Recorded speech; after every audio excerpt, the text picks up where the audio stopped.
मेरी बीमारी की शुरुआत मेरे मैटरनिटी लीव पर जाने से शुरू हुई। थोड़ी चिड़चिड़ाहट सी मुझे शुरुआत हो गई। ये बातें मुझे ज़्यादा निराशा में धकेलती गईं। खुद का सुसाइड 3 हफ्ते तक प्लान कर रही थी। I was bleeding. I was walking through out the house.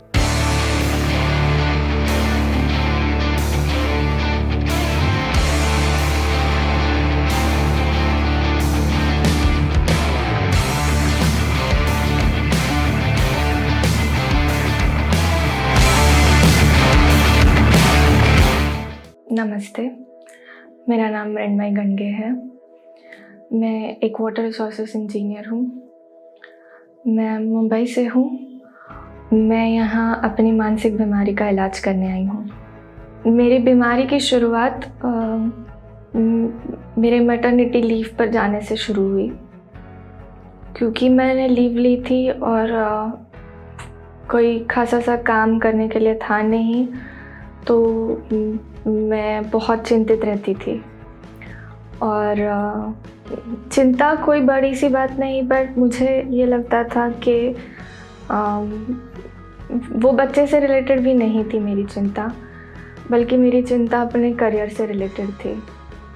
मुझे लगता था कि मैं ये सब हो जाने के बाद वापस शायद जॉब ज्वाइन ना कर पाऊँ। और मेरा ये डर सच्चाई में बदल गया और वहाँ से मुझे ज़्यादा तकलीफ़ होने लगी। मैं अपने निजी संबंधों में थोड़ी चिड़चिड़ाहट सी मुझे शुरुआत हो गई, क्योंकि जो चीज़ों की, जिन बातों की और जिन घटनाओं की मैंने उम्मीद की थी, वो हुई नहीं। जिस तरह के सपोर्ट की मुझे उम्मीद थी, मुझे वो मिला नहीं। और ये बातें मुझे ज़्यादा निराशा में धकेलती गईं। इसके बाद मैंने सोचा कि अगर मैं किसी के वैलिडेशन की राह न देखते हुए अगर खुद अपने डिसीजंस लूँ और खुद अपनी शुरुआत करूँ, तो ये बेहतर होगा। मैंने बहुत अच्छी शुरुआत की अपने काम के लिए, एक इरिगेशन प्रोजेक्ट के साथ। और उसके बाद मैंने जाना कि मेरी लाइफ थोड़ी सरल सी हो रही है। लेकिन जब वो प्रोजेक्ट ख़त्म हो गया और वो काम ख़त्म हो गया, मैंने वापस से अपने आप को चिंतित पाया। और ये जॉब ना होने वाली जो सारी दुनिया में, शायद भारत में भी ये चिंता बहुत नौजवानों को सताती है, वैसी ही चिंता मुझे सताते गई। और 2020 में मैंने सारा लॉकडाउन का समय अप्लाई करते हुए बिता दिया। I landed a job with a very good reputed company, and unfortunately I had a verbal offer with me.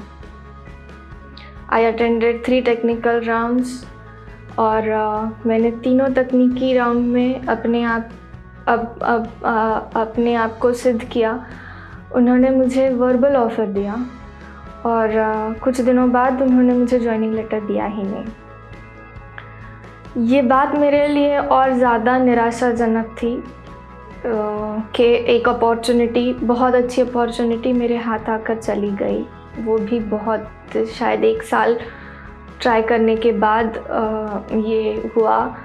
और पहला जो गिल्ट था मुझे अपने बच्चे के लिए सपोर्ट ना मिलना किसी तरह का, वो मुझे बहुत बात अंदर से खाई जा रही थी। लेकिन फिर भी मैंने हार नहीं मानी। मैं अप्लाई करती रही और फाइनली मुझे एक जगह जॉब मिल गया, वैसा जैसा मैं चाहती थी, जो घर के पास था, जहाँ से मैं एक माँ के भी रोल को पूरा जस्टिस कर पाती और अपने प्रोफेशन को भी पूरा जस्टिस कर पाती। फिर जैसे जैसे मुझे प्रोजेक्ट्स मिलते गए, मैं आगे बढ़ती गई और मेरा प्रोबेशन ख़त्म होने आया तो मैं एक नए प्रोजेक्ट पर मुझे डाल दिया गया, जहाँ मुझे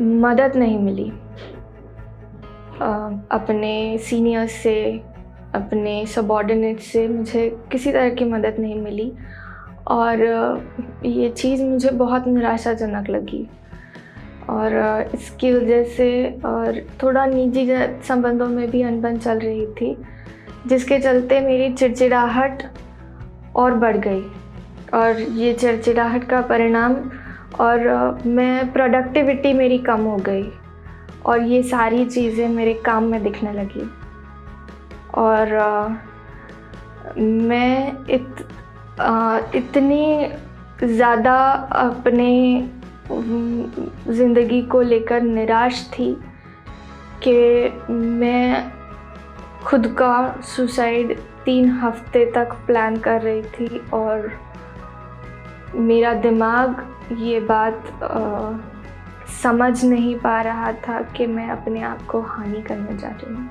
उस दिन मैंने वो कटर लिया, कुछ छोटी सी बात पर से मैं चिढ़ गई। मैंने वो कटर उसी लिए ला कर रखा था और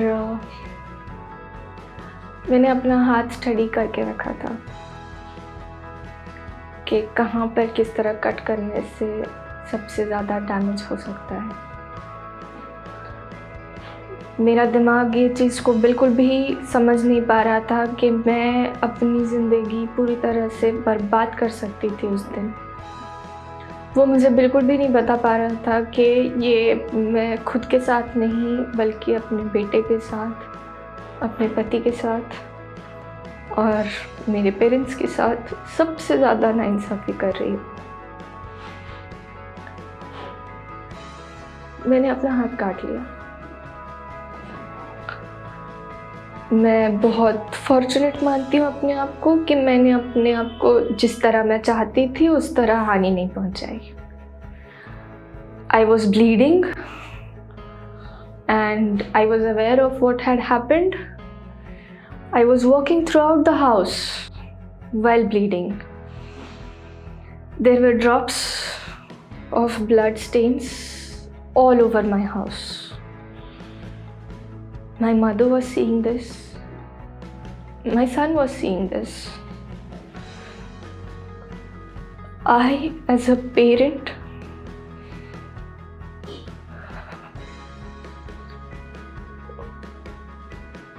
consider myself to be not a very good parent to my son, that I made him witness all of this. I carry a lot of guilt about this.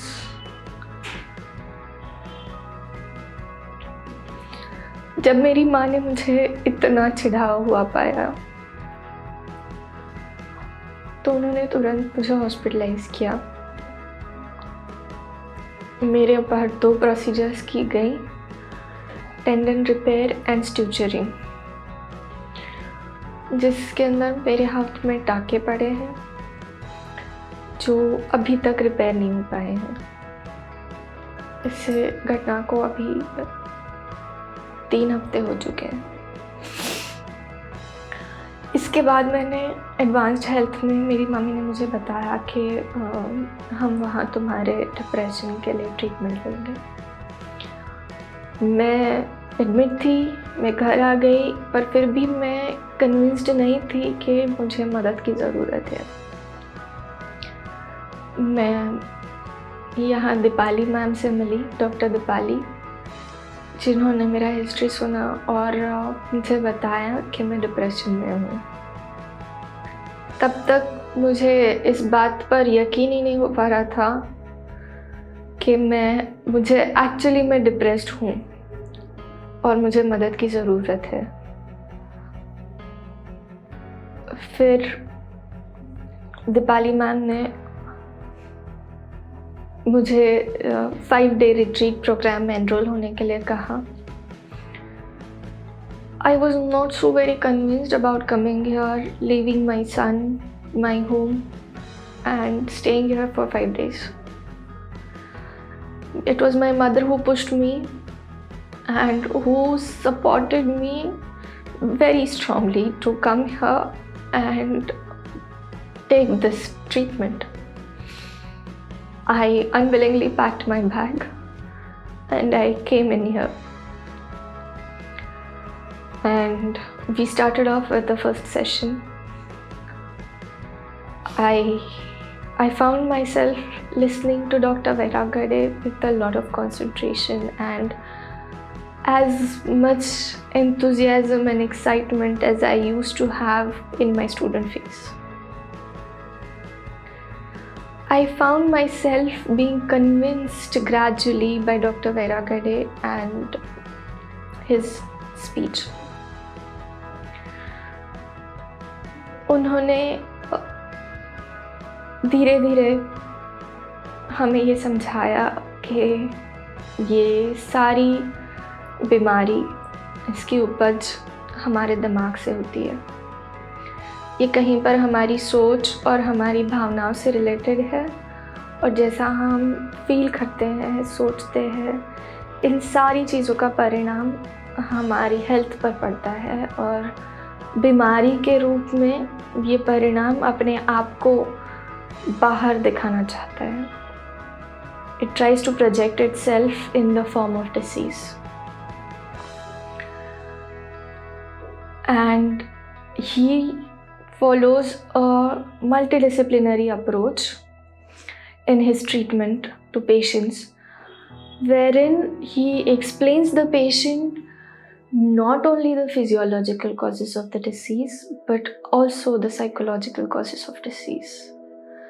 They have a detailed treatment plan जहाँ पर patient का history लिया जाता है, उनके खाने पीने की जो आदतें होती है उसका हिस्ट्री लिया जाता है, उन्हें अपनी तबीयत में क्या डिसीज़ है, क्या तकलीफ़ है, उस बारे में पूछा जाता है और इन सारी चीज़ों का डिटेल स्टडी होने के बाद वो एक ट्रीटमेंट प्लान बनाते हैं जहाँ साइकोलॉजिकली वो आपकी मदद करते हैं कि आप अपने पिछले दर्द और दुख को भूल पाए, उसे ओवरकम कर पाए, जहाँ नफ़रत है उसे माफ़ कर पाए और जेनेटिकली ये आपके अंदर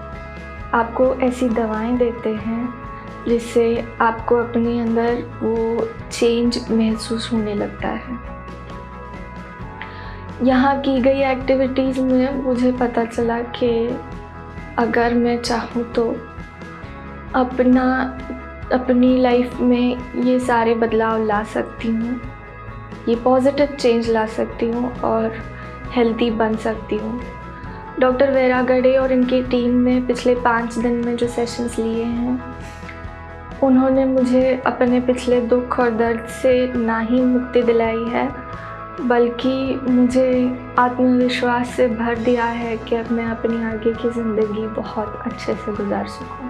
I feel super confident and clear about the things and decisions that I'm going to make, and believably they will be in the best interest of me and my family.